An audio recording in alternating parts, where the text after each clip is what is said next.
আল্লাহর নবী বলেন, তিন শ্রেণীর চক্ষু জাহান্নাম দেখবে না, তিন শ্রেণীর মানুষ জান্নাতে যাবেই যাবেই যাবেই। এক শ্রেণীর মানুষ বাকাত মিন খাসিয়াতিল্লাহ, যে আল্লাহর ভয়ে কাঁদে সে জান্নাতে যাবে।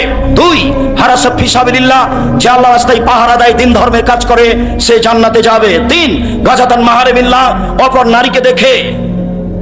নারীকে দেখে চক্ষু নিচু করে যে সে জান্নাতে যাবে। টিভির অবস্থা কি হবে? গার্লস স্কুলের অবস্থা কি হবে? আপনার মহিলা কলেজের অবস্থা কি হবে? বেগানা নারীকে দেখে চক্ষু নিচু করে যে সে জান্নাতে যাবে যাবেই যাবে। আল্লাহ রাসূল বলছেন, লা ইয়ালাজান নারার রাজুলু বাকা মিন খাসিয়াতিল্লাহ হাত্তা ইয়ালিদা লাবানু ফি দারে, গাভীর বাট থেকে চাপ দিয়ে দুধ বের করে ভিতরে ঢোকানো যায় না, যেমন আল্লাহর ভয়ে কাঁদে যে সে জাহান্নামে যাবে না, তেমন গাভীর বাট থেকে, বান থেকে, ওলান থেকে চাপ দিয়ে দুধ বের করে ভিতরে ঢোকানো যায় না, যেমন আল্লাহর ভয়ে কাঁদে যে সে জাহান্নামে যাবে না, তেমন সে জান্নাতে যাবেই যাবে। বলছিলাম মানুষের সাথে ভালো আচরণ করতে শিখুন। বলছিলাম ইবাদতের জগতে সবচেয়ে ভারী নেকির ইবাদত ভালো আচরণ। তাহাজ্জুদ পড়লে নেকি হবে।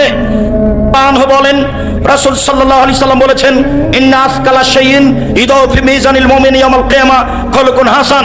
মুমিন পুরুষ নারীর নেকির পাল্লায় সবচেয়ে যেটা ভারী নেকি রাখা হবে, মুমিন পুরুষ নারীর বিচারের মাঠে নেকির পাল্লায় সবচেয়ে যেটা ভারী নেকি রাখা হবে সেটা হলো ভালো আচরণ, ভালো চাল চলন।